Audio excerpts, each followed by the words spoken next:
Hello everyone, welcome to another session of Tech Jobs Fair. My name is Bindu and I am a team member from Tech Jobs Fair. Today in this session, we are here with another very, you can say, informative speaker. Her name is Tram Anh Nguyen. She is co-founder of CFTE based in UK. She strongly believes that in a world dominated by technology, people must remain at the center of society. That's amazing, right? And organizations as well as. And the education and the training, they are the key to help individuals adapt to the fast changing world. Today's topic is a SHIME framework, like how to access the skill for the new finance. I think it's very interesting because, as I mentioned, Tech Job Fair is bringing like lot many speakers to the event, and they are letting us know to the various aspects of the industry. So, in this topic, in this talk, we are going to explore more about the finance. So, yes, I'm here with Tanya. So, she is, yeah, she is here. So, just allow me a couple of seconds to bring her on the stage. Hope you guys can see her. Hi, everyone. It's a great pleasure to be with you today. And I would like to share and start my presentation with a framework for those who wishes to enter a new industry in this new world of finance and fintech. Let me introduce myself. I'm Tram Anh Nguyen. I'm the co-founder of CFTE, the Center for Finance, Technology, and Entrepreneurship. We are in fintech educational platform based in London, Singapore, and Abu Dhabi. A couple of years ago, Mark Andreessen said very wisely, software is eating the world. I would like to use the same analogy and saying tech is eating finance. And let me spend a bit of time to share about why. Why are we saying that tech is eating finance? Since the subprime crisis of 2008, the financial industry has been reshaped by the fintech phenomenon. While fintech was a confidential sector a decade ago, it has now grown to be an important part of financial services.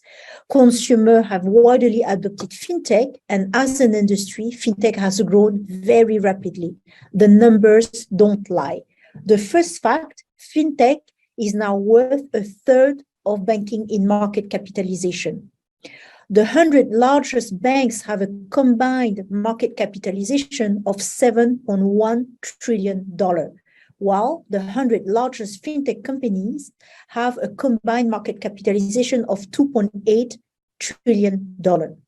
These are incredible numbers, considering that fintech has been around for 10 years versus hundreds of years of banking. The second fact, in 2010, the 10 largest financial institutions were all banks. Today, do you know how many are banks? Around half, with the others being payments and platform companies. So finance has transformed, but what does it mean for the jobs in finance and fintech? That's the question. So our analysis of the 225 largest fintech companies shows that they employ 300,000 people. So if fintech was a city, it would be the third city in the world after New York and London, where they are respectively having 450,000 and 400,000 people in financial services.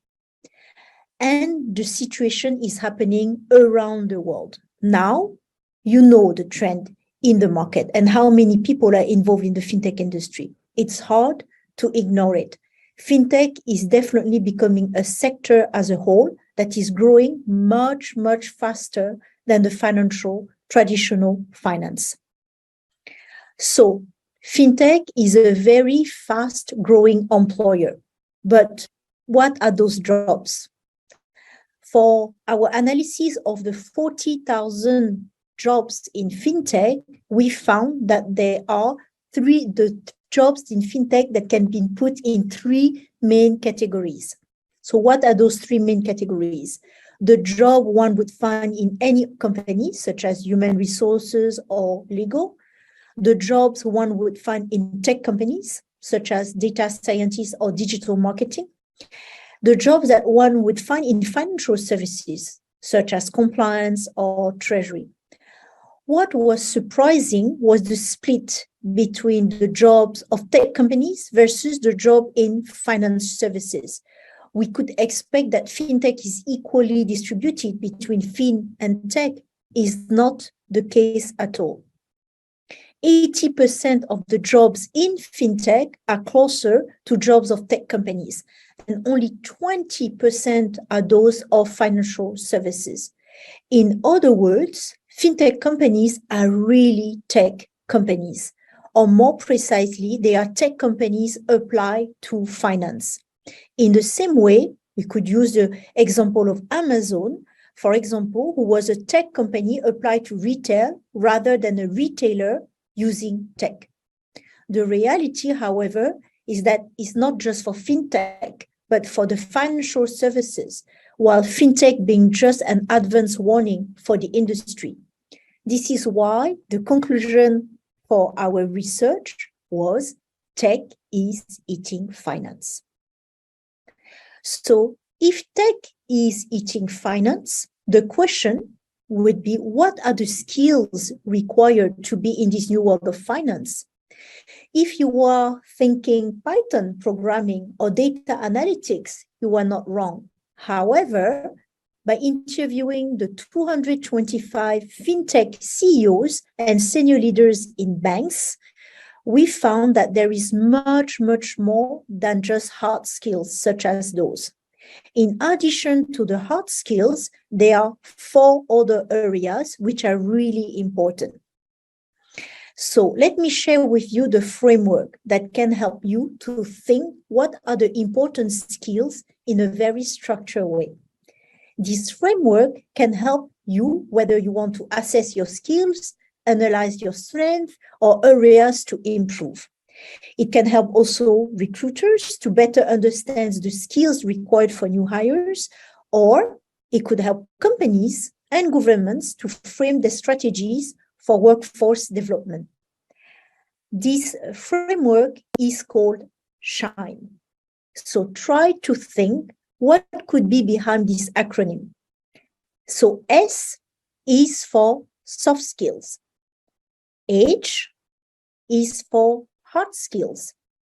I is for industry knowledge. M for mindset. And E for experience. So this is the SHIME framework, which goes much beyond just hard skills. So it's a framework to identify the skills required in fintech. So let's go much deeper. How do we use SHIME? So let me explain the SHIME framework in much more detail. Soft skills. What are the character traits of an individual? And in our survey, 2 very important soft skills were always mentioned: communication and collaboration. The hard skills are capabilities that one can quantify. For an engineer, it would be programming, or for data scientists, it could be Power BI or Tableau. For hard skills, tend to be very job dependent. I for industry knowledge. And this is what is the knowledge which is important to do your job. For example, it might be understanding of the open banking ecosystem or the players in blockchain. Mindset is the way of thinking reflected in one's behavior, such as adaptability or resilience. I would say for us, thinking like an entrepreneur is the best way to summarize the mindset of fintech. Last but not least, experience is the knowledge or skills developed in jobs or activities. It can also be a relevant degree or certification, or for example, the experience of working in a bank or tech company. So the question you should ask yourself, how to use SHIME? So SHIME is about analyzing a wide range of skill sets required in fintech. It can assist individuals to identify their strengths. However, for the super performers in the audience, remember that it's not about maximizing all the values in SHIME. SHIME is not a score, but a tool to help think of the skills. How can you use SHIME? For individuals, a good understanding of the required skills is important for the candidates who want to apply, but also those who want to upskill or reskill to be relevant for a world of digital finance. For companies, they could be useful to understand the skills required for new roles. And lastly, from the government's perspective, SHIME can help to build skills frameworks for when job roles and skills are changing very quickly. Most of you must know Netflix, but have you heard of Netflix of FinTech before? This is Think, our platform for continuous learning in FinTech. There are hundreds of courses that teach about the latest developments in the industry. Last week, for example, we developed a course on the reason behind the fall of FTX. And so you'll get to learn things that are very developing on the market. And for example, a week after Apple announced Apple Pay Later, Think released a course on Apple Pay Later with a focus on BNPL and Apple's initiative in finance. A week after the Terra and Luna crash, there was a course on stablecoins that analyzed what happened and looked at the comparisons with products such as money market funds. So I'll invite you to go and check our Netflix of FinTech. It was a real pleasure being with you today. Don't hesitate to connect with me on LinkedIn, and thank you for having me.